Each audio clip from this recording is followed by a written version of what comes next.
Did you know that 82% of landscape contractors live paycheck to paycheck, and some of them don't even pay themselves at all?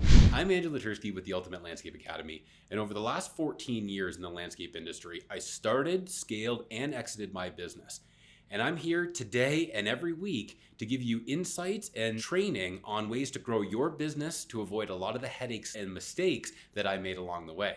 Are you part of that 82%? Can you believe 82% of landscape contractors out there are living paycheck to paycheck? And in that 82%, some of them don't even have enough money in their operating account to pay themselves at all. That is sad, guys. That hurts to hear that that number is as high as it is, because I know how hard it is to be in the landscape industry. We work so hard, and we work in bad weather, rain, hot sun, whatever it may be. We're in the mud and the dirt and everything else. We're breaking our backs. And at the end of it, 82% are looking at wondering 2 paychecks out, how am I going to pay my bills?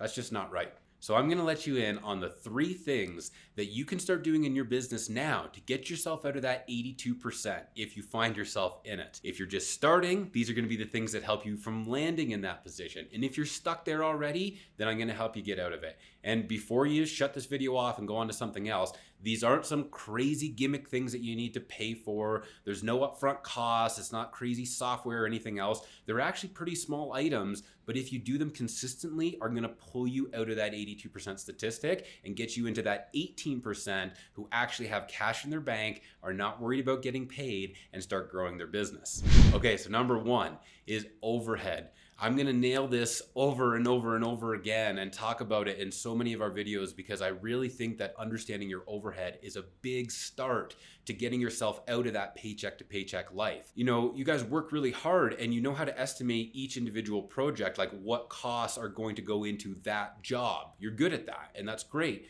But what happens is we forget about all the other expenses that go into running a successful landscape business.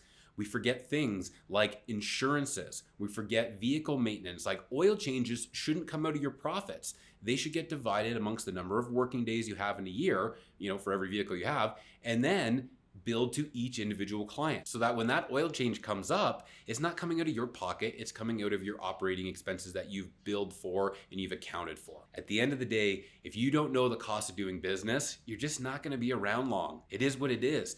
I find that in my early years of landscaping, I was so focused on each and every job, it gave me like tunnel vision. I was just like, hey, I got to take care of the Johnsons. Hey, I got to take care of the Smiths. I got to take care of Bob and Sue and everyone else. And I was just so focused on each job of what, the bricks and the material, the gravel, the soil, everything that went into it, the hours. I just really forgot about all those other things.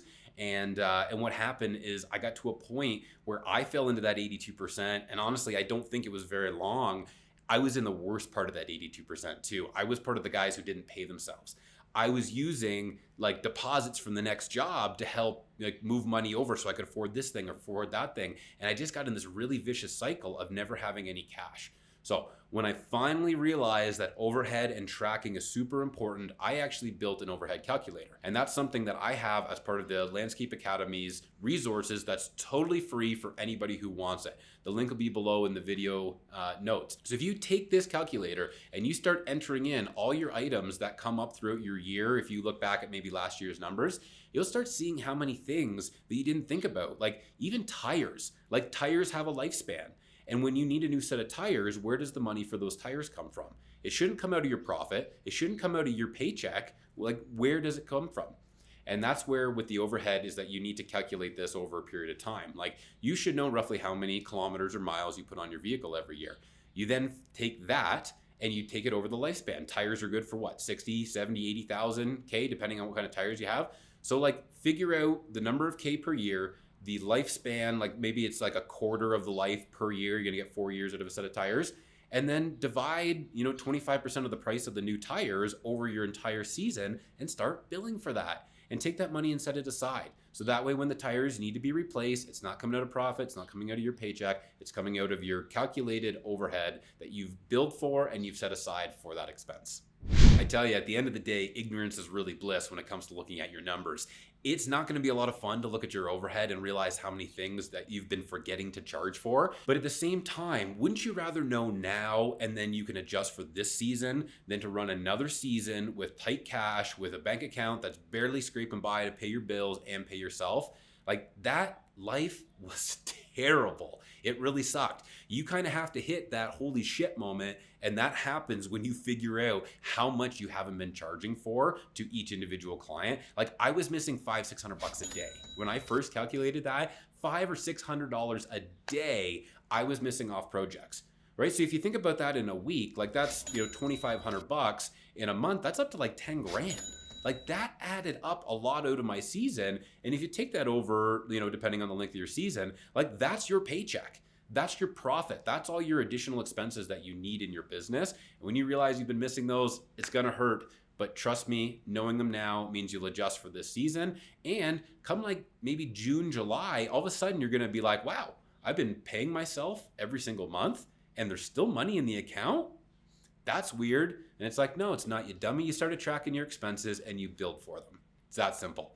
And remember, with this, you're not the only one who does this, okay? Like, when you calculate these numbers and you realize you made a mistake, it's not just me and not just you.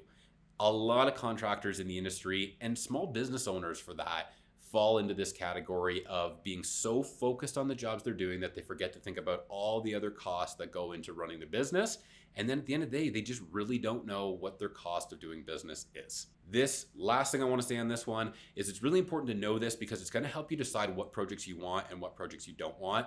At the end of the day, you can bill for your material and your labor and everything else like makes sense for a job. But if you then like add in the number of days of overhead into that project and all of a sudden that little front walkway, it might not be like the value just might not be there anymore. Or maybe it's a little backyard repair like you're fixing a fence. And yes, you're getting good like hourly wages and you're getting material covered, but it's hard to throw in that maybe $500 of overhead on top. It's just not, the value isn't there. Then say no to that repair. That's where you start realizing what jobs you should be taking and what jobs you should just pass on. And to that degree, you don't need to just say no. It doesn't hurt to get a contractor like a handyman on speed dial. Like, I did that. I used to pass jobs on to somebody else. And then when they got a phone call for a job that was too big for them, they sent it my way. So it worked really well back and forth. They got some small jobs, filled their schedule. I got a couple big jobs here and there, and it helped fill my schedule. So it's a way that we work together to grow.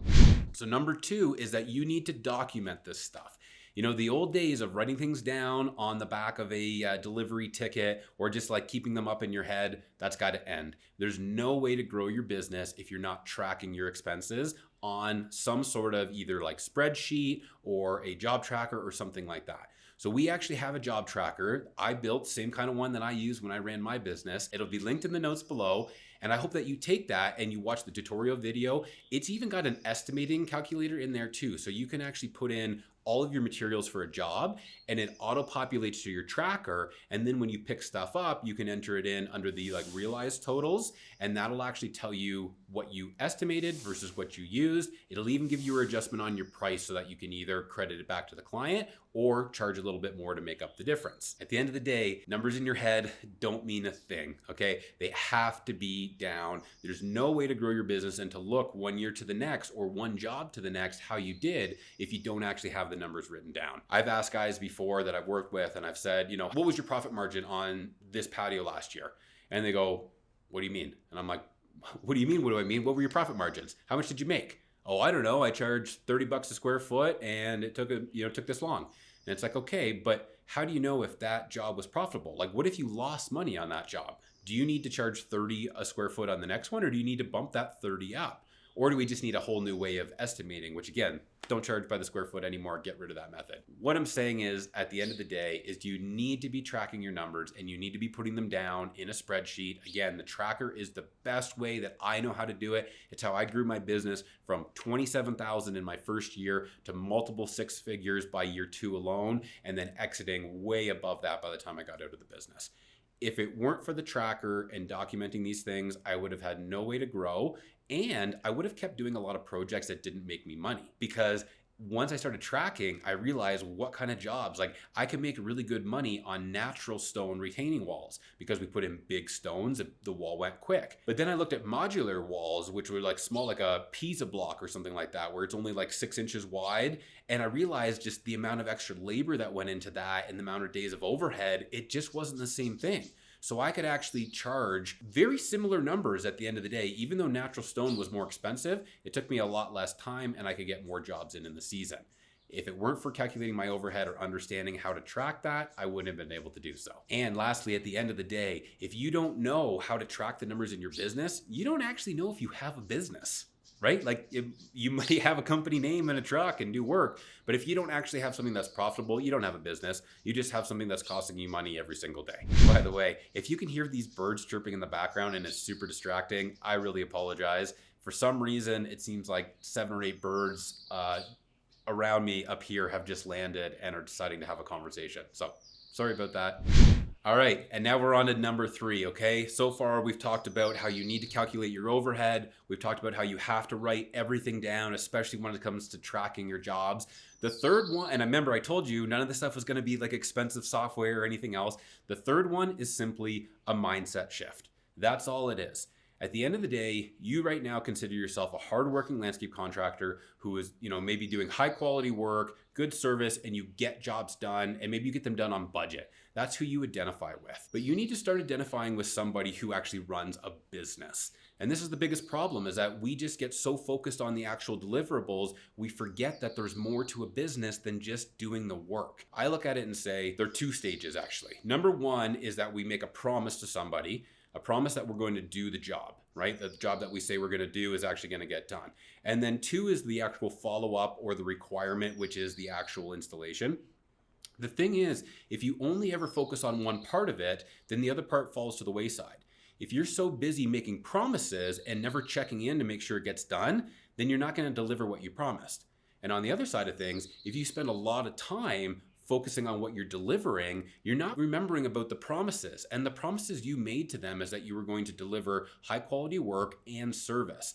And part of that is hard to do when you're not focusing on the business as a whole and you're just tunnel visioned on one thing. So I'm going to say at the end of the day is that I know tracking is not exciting, right? There's nothing glamorous about it. It doesn't, put extra money in your pocket right as you do it. It will long term. But ultimately, if I were to have 2 pieces of paper here and one of them showed you your numbers from 2 years ago and one of them showed you your numbers from last year, and I could show you that you made 15% more than you did the year before, that would be exciting, right? You would be like, wow, that's 15% more. And you would wonder, you're like, what did I do differently? How can I turn that 15% this year into another 15% next year? Alternatively, on the flip side, if I showed you 2 years ago and the numbers were really good and last year was a 15% decrease, you would be looking into why you lost that 15%.